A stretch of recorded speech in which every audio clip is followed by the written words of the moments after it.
کوئی کیسا بھی ہو، لیکن قتل کرنا کوئی چھوٹا جرم نہیں ہے، تو آپ علل اعلان ایک اعتبار سے لوگوں میں فتنہ ڈالنے کی کوشش کر رہے ہو۔ اگر آپ اسلامی اعتبار سے دیکھیں گے تو یہ کہیں گے یار اس نے بڑا اچھا قدم اس نے اٹھایا ہے کہ وہ ایسے شخص کو قتل کرنا چاہتا ہے۔ تو ایک اسلامی نظریے کو فی الحال ایک طرف رکھیے، کیونکہ یہاں یہ سمجھیے کہ ہم ایسے ملک میں رہ رہے ہیں جو جمہوری ملک ہے، اور یہاں پر سب کے اپنے اپنے حقوق ہیں، تو آپ کو یہاں پر جو بھی مطالبہ کرنا ہے، جو بھی چیزیں ہیں، تو وہ ان جو ہے اصول کے دائرے میں رہ کر کے آپ کریے۔ اگر آپ نے اس طرح کے اعلانات کیے، اس طرح کا آپ نے کوئی قدم اٹھایا، تو اس کا نتیجہ یہ ہوگا کہ آپ خود بھی پریشانی میں پڑ جائیں گے اور آپ کے فیملی والے بھی پریشانی میں پڑ جائیں گے۔ تو اس لیے اس طرح کی حماقتوں سے بچنا چاہیے۔ یہ قدم ہے مطلب جو انہوں نے کیا، میں اس پہ بات نہیں کر رہا ہوں، ہونا تو ایسا ہی چاہیے لیکن ایسا کرنا نہیں چاہیے، دونوں باتوں میں فرق ہے، دونوں باتوں میں فرق ہے۔ تو اس لیے اعلان اس طرح کی بیوقوفیاں نہیں کرنی چاہیے، بلکہ جو اصول ضابطے ہیں، حکومت کے جو آئین ہیں، ان کے تحت میں اور جو ہے اصولوں اور ضابطوں کے تحت میں کارروائی کرنی چاہیے۔ انشاءاللہ پرزور آواز میں اگر ہم آواز اٹھائیں گے اور اس کا مطالبہ کریں گے تو گورنمنٹ خود اس کو سزا دے گی، یہ ہمارے قانون کے اندر لکھا ہوا ہے۔ تو ایسے ممالک جہاں اسلامی مملکت نہیں ہے تو وہاں پر الگ طریقے سے عمل ہوتا ہے، اور جہاں پر اسلامی حکومت ہے وہاں الگ طریقے سے ہوتا ہے۔ تو اس لیے سوچ سمجھ کر کے چلنے کی اور بولنے کی ضرورت ہے۔ کیا شبلی قاضی آپ خیریت سے ہیں؟ جی الحمدللہ، اللہ کا احسان ہے۔ معاذ عالم مفتی صاحب وقت میں اور کام میں برکت کی دعا بتا دیں۔ کام میں اور وقت میں جی حسبی اللہ لا الہ الا ہو علیہ توکلت وہو رب العرش العظیم، اس دعا کا اہتمام کیجیے، انشاءاللہ اللہ تعالیٰ اس سے آپ کے کاموں میں برکت دے گا۔ اشرف راوی کہہ رہے ہیں مفتی صاحب مولانا نکاح کروانے کے 5,000 سے کم نہیں لیتے، اس کے بارے میں بتائیے۔ جی بھائی ان کی مرضی ہے، وہ جتنے چاہے لیں، تو میں بھی 5,000 سے کم نہیں لیتا بھائی، میں تو بلکہ بعض دفعہ 10,000 بھی لیتا ہوں نکاح پڑھانے کے۔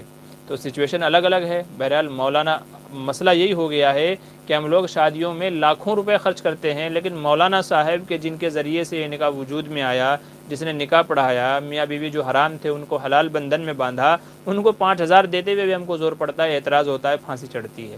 تو اس لیے میرا طرز تو یہی ہے بھائی کہ جو مجھ سے نکاح پڑھواتا ہے میں 5,000 سے کم نہیں لیتا۔ آپ نے مہر باندھا 25,000 30,000، شادی بیاہ میں جہیز لیا لاکھوں روپے کا، شادی بیاہ میں آپ نے کھانا خرچہ کیا لاکھوں روپے کا، اور مفتی صاحب کو مولانا صاحب کو 5,000 دیتے ہوئے زور پڑ رہا ہے، تو میں تو اس کے قطعاً مخالف ہوں۔ ہاں اگر آپ نے سادہ طریقے سے نکاح کیا ہے، کوئی خرچہ آپ کا نہیں ہوا ہے، تو انشاءاللہ نکاح پڑھانے والے ہم بھی نہیں لیں گے آپ سے، پھر ہم بھی آپ سے کچھ نہیں لیں گے۔ لیکن جہاں لاکھوں کا صرف کھانا کھانا آپ نے کیا ہوا ہے، تو 5-10 ہزار تو ہمارا بنتا ہی بنتا ہے بھائی، کیونکہ ہم ہی وہ لوگ ہیں جو نکاح کے بندھن میں باندھ رہے ہیں، ٹھیک ہے۔ تو اس لیے اس چیز کی تو بلکہ آپ کو شاباشی دینی چاہیے، یہ ایک ذریعہ ہے، یہ ایک طریقہ ہے۔ تو اس لیے اگر آپ یہ چاہتے ہیں کہ شادی سادے طریقے سے ہو جائے تو اس کے لیے بھی بہت کارگر ہوگا، مؤثر ہوگا۔ آپ سادہ طریقے سے شادی کریں، ہم انشاءاللہ کچھ نہیں لیں گے، لیکن اگر آپ شادیوں میں لاکھوں روپے خرچہ کرو گے، آپ کا جو قیمتی سوٹ ہے وہ 25,000 میں بنا ہے، دلہن نے جو جوڑا پہنا ہوا ہے وہ 30,000 میں پہنا ہے، تو کیا مولانا صاحب 5,000 بھی نہیں لیں گے نکاح پڑھانے کے؟ حالانکہ وہی تو ذریعہ بنے ہیں میاں بیوی بنانے کے۔ تو اس لیے لوگوں کی سوچ بدلنے کی ضرورت ہے۔ بہرحال میرا اپنا طرز تو یہی ہے کہ میں بعض دفعہ دیکھتا ہوں کہ شادی کا کیسا ہے، کتنا خرچہ ہوا ہے، اس کے اعتبار سے پھر میں بتاتا ہوں۔ وہاں اتنا خرچہ کیا ہے تو بھائی میں بھی اتنا لوں گا، نکاح پڑھانا ہے تو پڑھواؤ، نہیں تو کسی اور کو ڈھونڈ لو۔ تو بہرحال مولانا صاحب 5,000 لیں، 10,000 لیں، 15,000 لیں، تو ان کی مرضی ہے، آپ کو پڑھوانا ہے ان سے تو پڑھوائیں، نہیں پڑھوانا ہے تو کوئی اور سستا مولوی صاحب ڈھونڈ لیں۔ تو وَلِلنَّاسِ فِي مَا يَعْشِقُونَ لَهُ مَذَاهِبُ، لوگوں کے اپنے اپنے مزاج ہیں، جس کا جس سے جمتا ہو اپنا کر لیا کریں۔ اچھا ہمارے پروگرام کو ہو گیا ہے 1 گھنٹہ 8 منٹ، ٹھیک ہے، تو میں 8 منٹ اور دے رہا ہوں، انشاءاللہ 8 منٹ کے بعد میں سوالوں کے جواب دینا بند کر دوں گا۔ تو اس لیے آپ حضرات سے گزارش ہے، یہ آخری سوال جو میں دیکھ رہا ہوں اپنی اسکرین پہ بلال خان کا ہے، عالم برزخ کے تعلق سے، تو آپ حضرات سے گزارش ہے کہ بس اس کے بعد کوئی سوال نہ کریں، اس کے بعد کوئی سوال نہ کریں، میں انہی سوالات کے جوابات دے دیتا ہوں، ٹھیک ہے۔ چلیے آگے چلتے ہیں۔ مہربان علی مفتی صاحب آپ رہنے والے کون سے ضلع کے ہیں؟ جی میرا تعلق تو ضلع سہارنپور سے ہے، ضلع سہارنپور یو پی سے ہے، ابھی فی الحال میں ممبئی کے اندر رہتا ہوں۔ مدثر خان کہہ رہے ہیں 2 بہنوں سے ایک وقت نکاح میں رکھنا اسلام میں کیوں منع کیا گیا ہے؟ جی 2 بہنوں سے منع کیا گیا، کیوں منع کیا گیا ہے یہ تو آپ اللہ تعالیٰ سے پوچھیں۔ بہرحال اللہ تعالیٰ کا حکم ہے وَأَن تَجْمَعُوا بَيْنَ الْأُخْتَيْنِ کہ 2 بہنوں کو ایک وقت میں ایک نکاح میں رکھنا اللہ تبارک و تعالیٰ کی طرف سے منع ہے۔ تو بس ایک مسلمان کا عقیدہ یہ ہے کہ جس چیز سے اللہ نے منع کر دیا ہے تو ہم کو رک جانا ہے۔ اب اس کی وجہ اگر آپ ہر چیز کی وجہ ڈھونڈنے جائیں گے تو پھر آپ پریشان ہو جائیں گے اور بہت سارے اعمال سے آپ متنفر یا منکر ہو جائیں گے۔ تو اس لیے ہمارا ایمان کیا ہے؟ آمنا و صدقنا، جیسا کہا گیا ہم کو، قرآن میں کہا گیا، حضور نے بتایا گیا، بس ہمارا وہ ایمان ہے، وجہ اس کی چاہے کچھ بھی رہی ہو۔ تو بہرحال قرآن میں اللہ تعالیٰ نے منع کیا ہے، تو اس لیے ہم کو یہ اس چیز سے رکنا ہے۔ اور اگر آپ کو اس کی وجہ تلاش کرنی ہے تو مولانا اشرف علی تھانوی کی ایک کتاب ہے احکام اسلام عقل کی نظر میں، احکام اسلام عقل کی نظر میں کتاب کا نام ہے، تو وہ کتاب آپ پڑھ لیجئے۔ تو اس میں ایسے سینکڑوں عمل بتائے گئے ہیں کہ ان کی یہ جو حکم دیا گیا ہے قرآن و حدیث میں، تو یہ کیوں ہے، تو اس کی عقلی وجہ بھی وہاں بتائی گئی ہے۔ تو ہو سکتا ہے کہ آپ کو اس سوال کا جواب بھی وہاں مل جائے، تو نیٹ سے آپ ڈاؤن لوڈ کر لیجئے کہ احکام اسلام عقل کی نظر میں۔ اچھا، فیروز رضا صغیر کہہ رہے ہیں حضرت آپ مولانا اشرف علی تھانوی صاحب کو مانتے ہیں یا نہیں؟ جی بھائی، میں ان کو اپنے اکابرین میں مانتا ہوں، مولانا اشرف علی تھانوی رحمۃ اللہ علیہ، میں ان کو اپنے اکابرین میں مانتا ہوں۔ فیاض عالم مفتی صاحب، آپ کا موبائل نمبر مل سکتا ہے کیا؟ جی ہاں مل جائے گا۔ واٹس اپ نمبر بتا دیجیے۔ جی میرا کال نمبر اور واٹس اپ نمبر دونوں ایک ہی ہے، آپ لکھ لیں 8923896749، 8923896749، یہ میرا نمبر ہے، آپ لکھ لیجئے۔ کال بھی کر سکتے ہیں، واٹس اپ بھی کر سکتے ہیں۔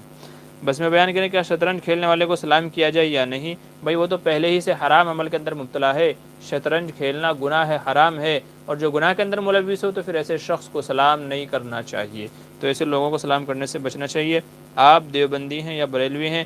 بھائی میں سمجھتا ہوں کہ میں اہل سنت والجماعت میں سے ہوں، چونکہ میں قرآن کو بھی مانتا ہوں، اللہ کو بھی مانتا ہوں، حدیث کو بھی مانتا ہوں، حضور کو بھی مانتا ہوں، آپ کے صحابہ کو بھی مانتا ہوں، تو دین جس طریقے سے ہے میں اسی طریقے سے مانتا ہوں، تو اس لیے میں اپنے آپ کو اہل سنت والجماعت میں شمار کرتا ہوں۔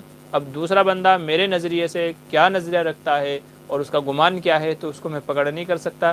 البتہ ہاں اگر کوئی بتائے کہ بھئی میرا یہ طریقہ غلط ہے اور یہ چیز غلط ہے قرآن و حدیث سے، تو انشاءاللہ میں اس کی اصلاح کی کوشش کروں گا، ٹھیک ہے، میں اس کی اصلاح کی کوشش کروں گا اگر کوئی بتائے کہ یہ چیز غلط ہے۔ باقی میں اپنا شمار اہل سنت والجماعت میں سے کرتا ہوں۔ وجہ میں نے آپ کو بتا دی ہے کہ میں جو ضروریات دین ہیں، دین کی ضروریات ہیں جن پر عمل کرنا چاہیے یا عمل کرنا ضروری ہے، میں ان سب کو مانتا ہوں، سب کا اکرام کرتا ہوں، میں کسی کا انکار نہیں کرتا ہوں، ٹھیک ہے۔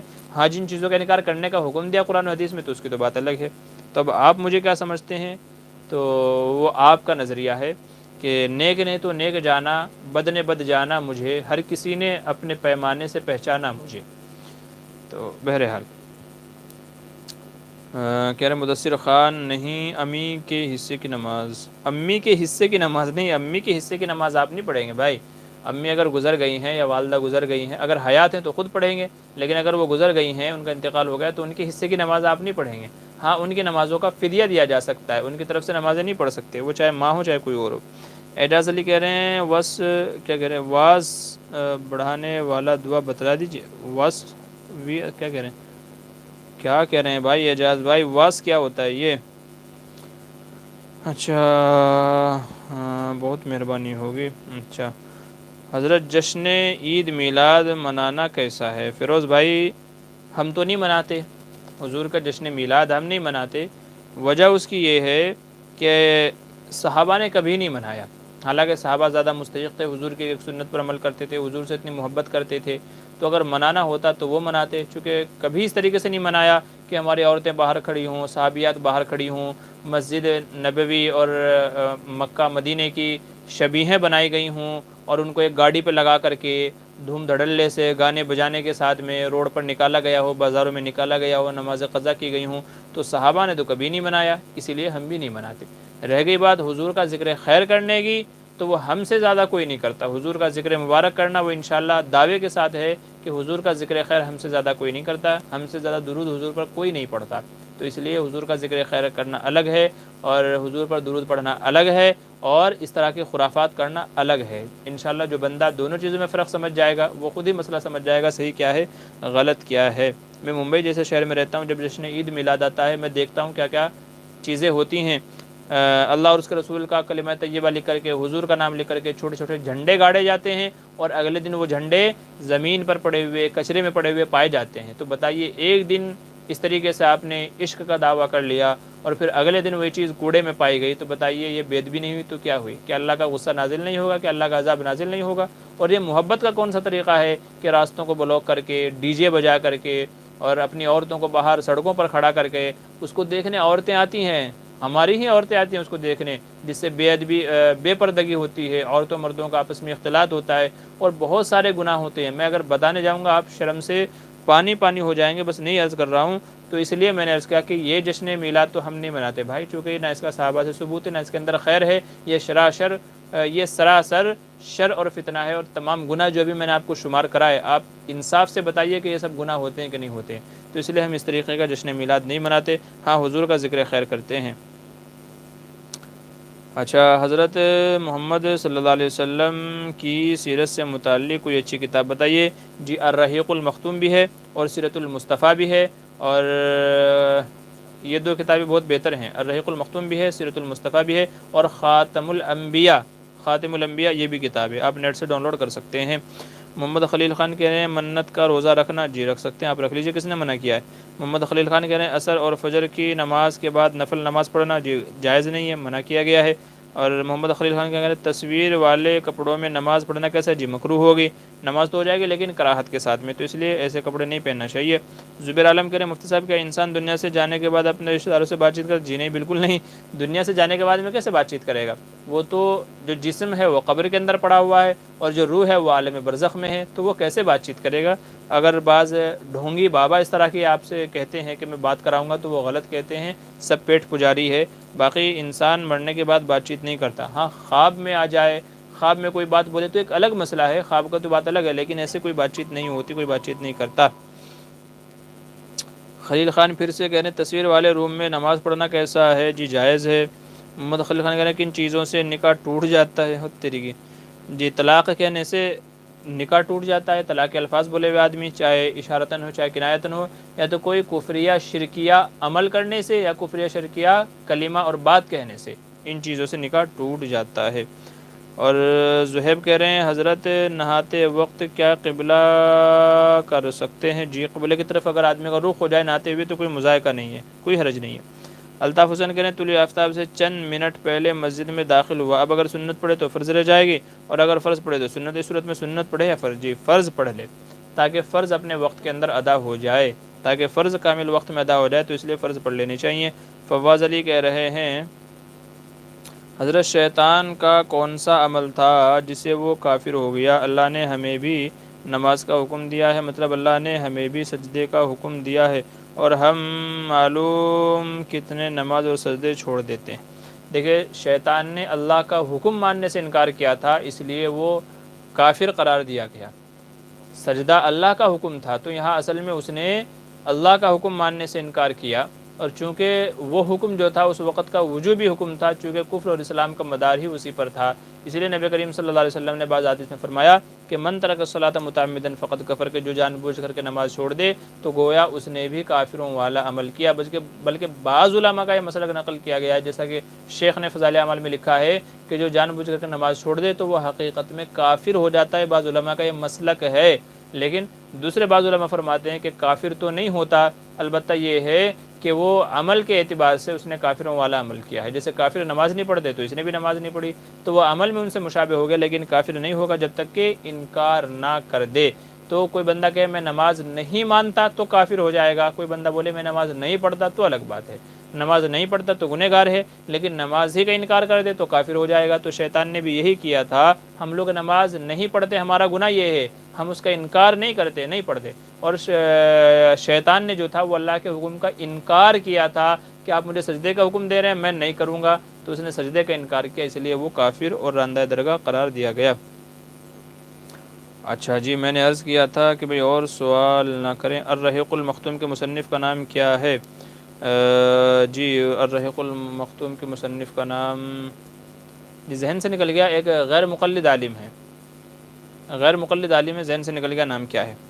اچھا فیروز رضا کہہ رہے ہیں آپ اعلیٰ حضرت فاضل بریلوی کو مانتے ہیں یعنی؟ جی بھائی میں انسان بھی ان کو مانتا ہوں، اور وہ مولانا تھے یا ایک اچھے عالم تھے یہ بھی میں مانتا ہوں۔ اب اس کے علاوہ آپ کیا منوانا چاہتے ہیں وہ مزید بتا دیجئے، ٹھیک ہے۔ مفتی صاحب آپ کون سی خوشبو استعمال کرتے ہیں؟ اچھی سی خوشبو کا نام بتا دیجئے۔ جی میں عود استعمال کرتا ہوں، عود ہے، اور شمامۃ العنبر ہے، اور ایک طاہرہ کر کے خوشبو آتی ہے اس کا بھی استعمال کرتا ہوں، تو یہ 2-3 خوشبوئیں ہیں۔ اچھا، لڑکی کے دائیں کان میں دیں یا بائیں میں؟ بھائی دونوں کا طریقہ ایک ہی ہے، لڑکا ہو لڑکی ہو، پیدائش کے وقت میں دائیں کان میں اذان، بائیں کان میں اپنا اقامت کہی جاتی ہے۔ دیکھیے اگر کوئی شطرنج کھیل رہا ہے اور اگر اس کو اس نیت سے سلام کیا جائے کہ وہ اتنی دیر سلام کا جواب دے گا، گناہ سے بچ جائے گا، تو اس کو کیا سلام کیا جا سکتا ہے؟ میں نے عرض کیا مناسب یہ ہے کہ اس کو سلام نہ کیا جائے۔ دیکھیے وہ پہلے سے ہی گناہ کے اندر ملوث ہے، اگر اس نے اس وقت میں کوئی غلط بات کہہ دی تو مبادا اس کے کفر میں جانے کا خطرہ نہ بن جائے، اسلام سے نکلنے کا خطرہ نہ بن جائے، تو اس کو بجائے سلام کے آپ سمجھائیں۔ سلام سے بہتر یہ ہے کہ آپ اس کو سمجھائیں کہ بھئی یہ غلط ہے، گناہ ہے، حرام ہے، تو وہ سمجھائیں تو انشاءاللہ وہ زیادہ کارگر ہوگا۔ حضرت ٹخنے سے نیچے یا ٹخنے پر پاجامہ پہننا کیسا ہے؟ جی حرام میں منع ہے، حدیث میں منع کیا گیا۔ تو ما اسفل من الکعبین ففی النار، تو ٹخنوں سے اوپر ہونا چاہیے، ٹخنوں پر یا ٹخنوں سے نیچے نہیں ہونا چاہیے۔ حضرت مفتی صاحب السلام علیکم ورحمۃ اللہ وبرکاتہ، آپ کا واٹس اپ نمبر جی میں نے ابھی بتایا تھا، وہاں سے آپ لے لیجئے۔ میں خلیل خان کہہ رہے ہیں، میں کیا کہہ رہے ہیں، شاہ آباد ضلع ہردوئی سے، یو پی سے۔ اچھا جی بہت اچھی بات ہے، شکریہ۔ السلام علیکم مفتی صاحب، میں حفظ قرآن کا طالب علم ہوں، اپنی دستار بندی میں آپ کو بلاؤں گا تو آپ آئیں گے؟ محمد کلیم انصاری کہہ رہے ہیں جی انشاءاللہ، اگر جو ہے شاہ آباد ضلع سے ہردوئی سے آپ دیکھیں، اگر وقت نے اجازت دی انشاءاللہ تو پھر ضرور آنے کی کوشش کریں گے، چونکہ فی الحال تو میں ممبئی میں رہتا ہوں، تو آپ کی کب دستار بندی ہوگی آپ پہلے ہی مجھے بتا دیجئے، تاکہ میں انشاءاللہ آپ کو اپنی ترتیب بتا سکوں کہ میں اس وقت میں آ پاؤں گا یا نہیں آ پاؤں گا، ٹھیک ہے؟ کوشش کریں گے کہ آپ کی نیک خواہشات کا احترام کیا جائے۔ مدثر خان کہہ رہے ہیں نکاح میں خطبہ نہ پڑھا جائے نکاح ہو جائے گا؟ جی ہاں نکاح ہو جائے گا، کوئی مسئلہ نہیں ہے، خطبہ سنت ہے، فرض واجب نہیں ہے۔ محمد زہیب کہہ رہے ہیں حضرت آپ ماشاءاللہ ہو حضرت، کچھ اچھی صحت بنانے کی ٹپس کچھ اچھی صحت بنانے کی ٹپس؟ بھائی جم وم جایا کرو، اچھے کھایا کرو، پروٹینس وٹامنس جس کے اندر ہیں، تو اس طرح کی غذائیں کھایا کرو تو انشاءاللہ اس سے صحت بنے گی۔ دودھ ہے اور ڈرائی فروٹ ہے، فروٹس ہیں اور ایکسرسائز ہے، تو یہ چیزیں ایسی ہیں کہ جو اچھی صحت کے لیے، ہیلتھ کے لیے بڑی معاون اور مفید ہیں، تو انشاءاللہ اس سے وہ ہوگا، صحت بنے گی۔ اچھا آگے چلیے، کیا کہہ رہے ہیں؟ اچھا عارف ملک، عامل حضرات عملیات میں لیموں اور کھانے پینے کی چیزوں کا اتارا کرتے ہیں پھر ان کو پھینکوا دیتے ہیں، کیا طریقہ علاج درست ہے جبکہ اس میں رزق کا ضائع کرنا لازم آ رہا ہے؟ جی آپ کی بات بالکل درست ہے، ایسے عاملوں سے بچنا چاہیے، ایسے عاملوں سے بچنا چاہیے۔ اچھا کیا کہہ رہے ہیں اور آگے؟ محمد ہارون حضرت شب برات کا روزہ رکھنا کیسا ہے وضاحت فرما دیجئے؟ جی اس کی گنجائش ہے، 15 شعبان کا روزہ رکھا جا سکتا ہے، انشاءاللہ امید ہے ثواب ملے گی۔ محمد نعمان ہر ہفتے کیا کہہ رہے ہیں، ہر ہفتے وقت کا خیال رکھنے کا کہا جاتا ہے، آپ لوگ مانتے کیوں نہیں ہیں؟ بھائی مفتی صاحب کا بہت بڑا ہم پر احسان ہے کہ وقت کا خیال۔ جی شکریہ جزاک اللہ بھائی نعمان، آپ نے بالکل درست کہا، میں نے پہلے ہی کہا تھا کہ دیکھیے ابھی بھی 1 گھنٹہ 22 منٹ ہو چکے ہیں اور وقت اگر آپ دیکھیں تو 10:30 10:40 ابھی ہو رہے ہیں، تو اس لیے معذرت کے ساتھ میں تھوڑا مجھے بھی اجازت دیجیے، ابھی کھانا پینا بھی باقی ہے اور دوسری ضروریات بھی ہیں، تو اس لیے اجازت دیجیے، زیادہ لوگ اب سوال نہ کیجیے، میں انشاءاللہ بس یہ پروگرام مکمل کر رہا ہوں، تو وقت کا خیال رکھا کیجیے۔ بھائی نعمان نے بہت اچھی بات کی ہے، جزاک اللہ خیر۔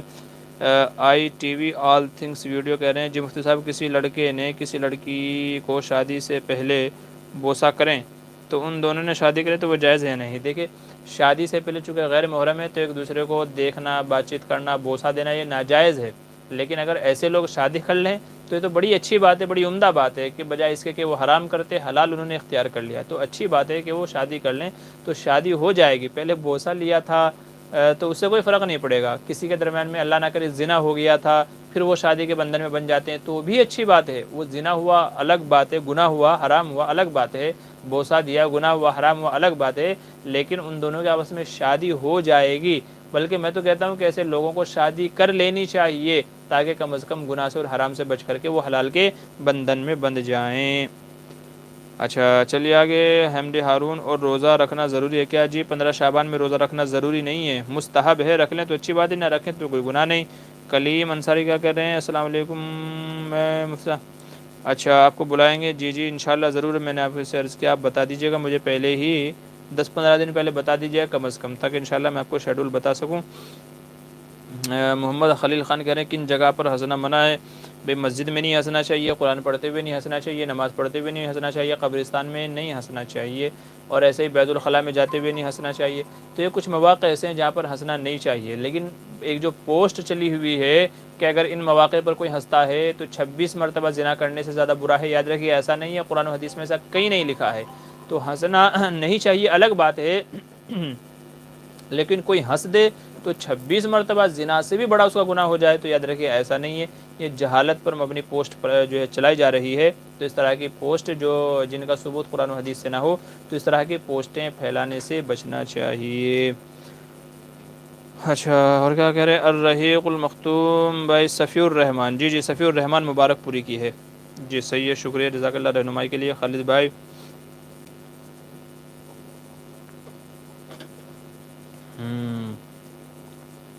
احمد ملپارا, السلام علیکم حضرت, آپ کی طبیعت کیسی ہے؟ جی وعلیکم السلام, اللہ کا احسان ہے, کرم ہے, طبیعت تو اچھی ہے ماشاء اللہ. اور کیا کہہ رہے ہیں جی عارف بھائی, کیا کہہ رہے ہیں موبائل سے ڈیجیٹل تصویر بنانے کا حکم ہے. دارالعلوم دیوبند کا فتویٰ حرام ہونے کا ہے اور پاکستان کے علماء جائز کہتے ہیں, تو کس کی بات پر عمل کریں؟ آپ کو جس پر بھروسہ ہو, جس کے اوپر اعتبار ہو تو اس کے اوپر آپ عمل کر لیں. دونوں علماء کے فتوے ہیں, تو جنہوں نے فتوے دیے ہیں تو وہ ذمہ دار ہوں گے اس کے. تو جو آپ کے جس کو آپ مانتے ہوں تو اس کی بات پر عمل کر لیجئے. باقی پہلے فتویٰ بھی صحیح سے پڑھ لیجئے کہ فتویٰ کیا ہے, پھر اس کے بعد عمل کیجئے گا. آپ نے بہت مبہم بات لکھی ہے, ایسا نہیں ہے جتنا آپ نے لکھا ہے, ایسا نہیں ہے. کچھ شرائط ہیں, کچھ چیزیں ہیں, اس کے بعد فتوے کی اجازت ہے, تو ان سب پر عمل پہلے ضروری ہے. حضرت ہمارے لیے بتا دیجئے کہ وزن کا کیسے کم ہو؟ جی وزن کم کرنے کے لیے سب سے پہلے کھانے پینے پہ کنٹرول کرنا ضروری ہے. کنٹرول کرنا ضروری ہے کھانے پینے کے اوپر, اور ساتھ میں ایکسرسائز کرنا ضروری ہے. جو آئلی چیزیں ہیں, چکناہٹ والی چیزیں ہیں, تو ان چیزوں سے پرہیز کیا جائے, ساتھ میں ایکسرسائز کیا جائے. آپ تقریباً روزانہ 4-5 کلومیٹر چلنے کا معمول بنا لیجئے. دوڑ سکتے ہیں تو بہت اچھی بات ہے, کوئی ہیوی ورک آؤٹ ہے اس کو اپنا معمول بنا لیجئے انشاءاللہ. تو ان چیزوں سے آپ کا وزن کم ہو جائے گا. اگر بیماری والا وزن نہیں ہے, جیسے تھائرائیڈ ہے تو وہ بیماری والا وزن ہے, وہ کم نہیں ہوتا. تو اگر آپ کا نارملی وزن ہے تو انشاءاللہ یہ چیزیں آپ اپنا لیں گے, کھانے پینے میں کنٹرول, چلنا, ورک آؤٹ کرنا, دوسری چیزیں, تو انشاءاللہ اس سے وزن کم ہو جائے گا. ایسے ہی سوئمنگ کرنا, اس سے بھی وزن کم ہوتا ہے. اور ایسے ہی کوئی غم اگر کسی کو لگ جائے تو غم سے بھی وزن کم ہوتا ہے. ٹھیک ہے, تو ایک بندہ بتا رہا تھا اس کی جو گرل فرینڈ تھی وہ چھوڑ کر کے بھاگ گئی تو 10 کلو اس کا وزن گر گیا.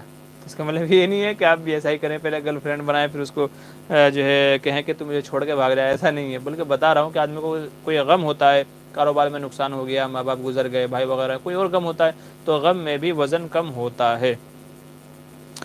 اچھا قد بڑھانے والا, جی وہ میرے ذہن سے نکل جاتا ہے, انشاءاللہ میں بناؤں گا اس کے اوپر ویڈیو. عبدالصمد کہہ رہے ہیں امام کے پیچھے اگر کسی مقتدی نے ایسا عمل کر لیا جس سے سجدہ سہو واجب ہوتا ہے تو اس کا کیا حکم ہے؟ جی جب تک وہ امام کے پیچھے ہے تو اس کے ذمے سجدہ سہو لازم نہیں ہوگا. اگر کوئی ایسا عمل کر بھی لے تو اس کے اوپر سجدہ سہو لازم نہیں ہوگا. ہاں اپنی انفرادی نماز میں یا بقیہ نماز جو کھڑے ہو کر کے پڑھ رہا ہے اس میں ایسا عمل کرتا ہے تو واجب ہوگا. امام کے پیچھے جب تک ہے تب تک کہ لازم نہیں ہوگا. اچھا مفتی صاحب آپ کا نمبر دے دیجئے. جی میرا نمبر لکھ لیجئے 8923896749 8923896749. ہماری جو پرانی ویڈیوز ہیں تو ان میں ہمارا نمبر ہے, تو آپ وہاں سے آپ لے لیجئے, وہاں آپ کو مل جائے گا. حسیب خان, یہ آخری سوال ہے. حسیب خان کہہ رہے ہیں مفتی صاحب کوئی ایسے چھوٹا سا وظیفہ بتا دیں کیا کہہ رہے ہیں حافظے والا جس سے حافظہ تیز ہو جائے. جی سنقرئک فلا تنسیٰ, یہ میرا اپنا معمول ہے, بتا رہا ہوں انشاءاللہ جس کا مجھے فائدہ ہوا ہے. سنقرئک فلا تنسیٰ ہر فرض نماز کے بعد 11 مرتبہ پڑھنے کا معمول بنا لیجئے, انشاءاللہ آپ کی قوت حافظہ تیز ہو جائے گی. سنقرئک فلا تنسیٰ. آپ کس جماعت سے ہیں؟ کیا مفتی نور عالم قاسمی؟ جی میں علماء دیوبند سے میں تعلق رکھتا ہوں, علماء دیوبند سے میرا تعلق ہے, مسلک اہل سنت والجماعت سے میرا تعلق ہے. عارف ملک کہہ رہے ہیں مفتی صاحب میں سمجھ سکتا ہوں آپ کا وقت کتنا قیمتی ہے, جاتے جاتے ایک اچھا سا لطیفہ سناتے جائیں معذرت کے ساتھ میں. اچھا مفتی صاحب کیا تراویح کی 8 رکعات بھی پڑھ سکتے ہیں؟ جی نہیں, تراویح کی 8 رکعات نہیں ہیں. علماء اہل سنت والجماعت کے نزدیک 20 ہی رکعتیں ہیں. حرمین میں آج تک یہی 8 رکعتیں 20 رکعتیں ہوتی ہیں, تو 8 رکعت نہیں ہیں, 20 ہی رکعتیں, تو 20 ہی رکعت پڑھنی چاہیے. 8 رکعت پڑھنے والے آدھی نماز پڑھ کر کے جاتے ہیں, ادھوری نماز پڑھ کے جاتے ہیں, تو صحیح 20 ہی رکعت ہے, جو حضور صلی اللہ علیہ وسلم سے پڑھنا بھی ثابت ہے. بعض ضعیف روایت میں حضرت عمر رضی اللہ عنہ کا یہی عمل ہے, اور تمام صحابہ کا بے اتفاق ہے, تمام صحابہ 8 کے بجائے 20 رکعتیں صحابہ پڑھتے تھے. اسی پر آج تک امت کا تعامل چلا رہا ہے، اور حرمین میں آج تک مکہ مدینہ میں 20 رکعتیں ہوتی ہیں، تو اس لیے سنت 20 رکعتیں ہیں، انہیں کو پڑھنا چاہیے۔ اچھا جی، چلیے کہتے ہیں کہ کوئی اچھا سا لطیفہ اور کوئی اچھا سا لطیفہ سناتے جائیں۔ لطیفہ چلیے سنا دیتا ہوں آج آپ کو ایک لطیفہ۔ کہتے ہیں کہ بیویوں کی ایک عادت یہ ہوتی ہے، آپ نے سن رکھا ہوگا لیکن پھر بھی سنا دیتا ہوں۔ بیویوں کی ایک عادت یہ ہوتی ہے کہ اپنے شوہر میں کوئی بھی خوبی دیکھیں، کوئی بھی اپنے شوہر میں خوبی دیکھیں تو اس کا اقرار نہیں کرتی، بلکہ کہیں نہ کہیں عیب اور نقص نکال لیتی ہیں۔ تو کہتے ہیں کہ ایک بڑے اللہ والے تھے، بڑے بزرگ تھے، تو ان کی بیوی ان کی قدر نہیں کرتی تھی۔ یہ کہتی تھی تم کیا اللہ والے ہو، تمہارے اندر تو کچھ بھی نہیں ہے، تم کو تو کچھ بھی پتہ نہیں ہے۔ تو اس طریقے سے ان کی ناقدری کیا کرتے تھے۔ تو ایک دن انہوں نے کیا کیا کہ ہوا میں اڑ کے وہ اپنے گھر آئے، ہوا میں اڑ کے اپنے گھر آئے۔ تو سب لوگ دیکھ رہے تھے بھائی کوئی اللہ والا ہے جو ہوا میں اڑ رہا ہے۔ اتفاق سے جو ان کی گھر والی تھی اس نے بھی دیکھا، لیکن سمجھ میں نہیں آیا کہ میرے شوہر ہیں۔ تو جب وہ گھر پہ آئے تو بیوی کہنے لگے کہ ارے آج آپ نے دیکھا تم اللہ والے بنے پھرتے ہو، آج میں نے ایک اللہ والے کو اوپر ہوا میں اڑتے ہوئے دیکھا۔ بولے اللہ والے تو اسے کہتے ہیں، بزرگ تو انہیں کہتے ہیں کہ وہ ہوا میں اڑ رہے تھے، تمہارا کیا ہے، تم کہتے ہو میں بھی اللہ والا ہوں، اللہ والا ہوں، تم کچھ کرتے تو ہے نہیں۔ تو وہ کہنے لگے بزرگ کہ وہ ہوا میں جو اڑ رہا تھا نا پگلی، وہ میں ہی تھا۔ تو بیوی کہنے لگی اچھا تبھی ٹیڑھے ٹیڑھے اڑ رہے تھے، تبھی ٹیڑھے ٹیڑھے اڑ رہے تھے۔ آپ نے ایک کہاوت سنی ہوگی نا کہ اچھا تبھی ٹیڑھے ٹیڑھے اڑ رہے تھے۔ تو اصل میں اس کا پس منظر یہ ہے، کہنے کا مطلب یہ ہے کہ بیوی وہ شخصیت ہے کہ جو آپ کی خوبیوں کا کبھی اعتراف نہیں کرتی، کبھی آپ کی خوبیوں کا اعتراف نہیں کرتی، بیوی ہے۔ اچھا ایسے ہی کہتے ہیں کہ ایک شخص جو ہے مسجد میں بیان سن رہا تھا، تو امام صاحب نے کہا کہ بھائی لوگوں آپ کو پتہ ہے کہ وہ عورت کہ میری زندگی کے خوبصورت پل جس کی باہوں میں گزرے، جس کے آغوش میں گزرے، وہ میری بیوی نہیں تھی، وہ میری بیوی نہیں تھی۔ میری زندگی کے خوبصورت لمحے جس عورت کے پاس میں گزرے، جس کی باہوں میں گزرے، تو وہ میری بیوی نہیں تھی۔ تو لوگ سب سکتے میں، حیرت میں، یہ کیا کہہ رہے ہیں، بیوی کے علاوہ اور کون ہے ایسی جس کے پاس میں خوبصورت لمحے گزرے ہوں؟ پھر امام صاحب نے بتایا بطور مذاقیہ کہ بھئی وہ میری ماں تھی، میری والدہ تھی۔ اب انہی میں سے ایک آدمی تھا، کہتے ہیں نا کہ نقل کے لیے بھی عقل چاہیے ہوتی ہے، تو کچھ بے عقل لوگ ہوتے ہیں جو ہر بات کو ہر جگہ چسپاں کر دیتے ہیں۔ تو وہ بندہ اپنے گھر آیا، بیوی کچن میں تھی، کام کر رہی تھی، کھانا وغیرہ بنا رہی تھی، تو بیوی سے آ کر کے کہنے لگا آج بیوی سے مذاق کرتا ہوں۔ تو بیوی کے پاس آ کر کے جو ہے کہنے لگا بیگم تم کو پتہ ہے؟ بولے کیا؟ بولے تم کو پتہ ہے کہ وہ عورت جس کی زندگی میں میرے خوبصورت لمحے گزرے ہیں، جس کی باہوں میں، جس کے آغوش میں، وہ تم نہیں تھی۔ بس اتنا ہی سننا تھا کہ بیوی نے سر میں بیلن مارا، پھر جو ہوش آیا ہے تو وہ 3 دن کے بعد آیا ہے، جو ہوش آیا ہے تو وہ 3 دن کے بعد ہوش آیا ہے۔ تو اس لیے کہتے ہیں کہ بھائی جو ہے کوئی بھی بات کہنے سے پہلے سچویشن دیکھ لینی چاہیے، اور بات کو کریٹیکل کر کے نہیں بتانی چاہیے، بلکہ پہلے سمجھنا چاہیے، اور یہ بھی دیکھنا چاہیے کہ سامنے والا اس کو سمجھتا بھی ہے کہ نہیں، کہیں ایسا نہ ہو کہ اگلا سینٹنس پورا کرنے سے پہلے آپ ہاسپٹل پہنچ جائیں۔ تو اس لیے باتوں کو نقل کرنے کے لیے بھی عقل چاہیے ہوتی ہے۔ تو بہرحال آپ نے گزارش کی تو میرے ذہن میں فی الحال یہی تھا۔ اچھا ہاں، ایک اور لطیفہ اسی سے یاد آیا۔ تو کہتے ہیں کہ ایک مرتبہ امام صاحب نے مسجد میں بیان کیا کہ بھئی جو ہے بیوی ہماری بڑی خیرخواہ ہوتی ہے، ہمدرد ہوتی ہے، ہمارے کپڑے وغیرہ دھوتی ہے، کھانا بناتی ہے، بچوں کی دیکھ ریکھ کرتی ہے، دیکھ بھال کرتے ہیں، تو بیوی کی تعریف کر دیا کریں، اور اسپیشلی وہ کھانے کی ضرور تعریف کر دیا کریں، کھانے کی تعریف ضرور کر دیا کریں، تاکہ وہ جو بیچاری گھنٹوں کچن میں رہتی ہے، کھانا بناتی ہے، گرمی میں، دھوپ میں، اور ایسے ہی دھوئیں وغیرہ میں، تاکہ اس کی محنت اس کو وصول ہو جائے، اس کو اچھا لگے، اس کو خوشی ہو، تو اس کے کھانے کی تعریف کر دیا کریں۔ اب مجمع میں ایک شخص ایسا تھا کہ جس نے کبھی زندگی میں اپنی بیوی کے کھانے کی تعریف نہیں کی تھی، تو امام صاحب کا بیان سن کر کے بڑا متاثر ہوا، کہنے لگا یار آج تو گھر جا کے بیوی کی تعریف کروں گا کھانے کی۔ تو اتفاق سے گھر میں دال بنی ہوئی تھی۔ اب یہ بندہ آیا امام صاحب کا بیان سننے کے بعد میں، اور دال کھاتے ہوئے ہر لقمے پہ کہہ رہا سبحان اللہ کیا ٹیسٹ ہے، واہ واہ ماشاء اللہ کیا ٹیسٹ ہے، تو ہر لقمے پہ سبحان اللہ ماشاء اللہ کہہ رہا ہے۔ اب جب بیوی کی قوت برداشت جواب دے گئی تو گھر میں سے، کچن میں سے بیلن لے کر کے آئی اور سر میں مارا کھینچ کر کے، کہنے لگے روزانہ میں تمہیں جو ہے چکن بنا کے دیتی ہوں، سالن بنا کے دیتی ہوں، پلاؤ بنا کے دیتی ہوں، اچھے اچھے کھانے بنا کے دیتی ہوں، کبھی تعریف نہیں کرتی، آج پڑوسن کے یہاں سے دال آ گئی ہے تو تم تعریف کر رہے ہو۔ سمجھ گئے؟ تو آج پڑوسن کے یہاں سے دال آ گئی ہے تو اس پہ اتنی تعریفیں، اور میں روزانہ اتنے اچھے اچھے بنا کے کھلاتے ہوں تو کبھی تعریف نہیں کرتے ہو۔ اچھا تو یہ لو پھر، تو بہرحال جم کے دھلائی کی۔ تو عرض کرنے کا مطلب یہ ہے کہ تعریف کرنے سے پہلے ایک بار پوچھ لیا کریں کہ کہیں یہ کھانا پڑوسی کے یہاں سے تو نہیں آیا ہے، تو کہیں آپ کے ساتھ بھی ایسی کوئی سچویشن پیش نہ آ جائے۔ تو بہرحال ہنسنا بھی چاہیے، کیونکہ ہنسنا بھی صحت کے لیے اچھا ہے۔ تو پڑوسن کی دال، جی ہاں ٹھیک ہے، پڑوسن کی دال۔ اچھا آئی ٹی وی کیا کہہ رہے ہیں مفتی صاحب، اب دارالعلوم میں داخلے کے بارے میں ایک ویڈیو ضرور بنائیے۔ جی انشاءاللہ ضرور بناؤں گا، ٹھیک ہے جی۔ مشرف انصاری کہہ رہے ہیں جی آرام کا وقت دے دیجیے، جی شکریہ جزاک اللہ۔ مفتی صاحب کتنی مقدار میں الکوہل ملا ہوا ہو تو استعمال کر سکتے ہیں؟ جی دوائی وغیرہ میں تو اجازت ہے، باقی چیزوں میں الکوہل کا استعمال نہیں کرنا چاہیے۔ دوائی میں جو ہے اجازت ہے، البتہ دوائی میں اتنا نہ ہو کہ جس سے بے ہوشی طاری ہو جائے، یعنی زیادہ پرسنٹ اگر جو ہے الکوہل کا استعمال ہے تو پھر ایسی دوائیوں سے بچنا چاہیے، ان کا الٹرنیٹ دوائی آپ کو استعمال کرنی چاہیے۔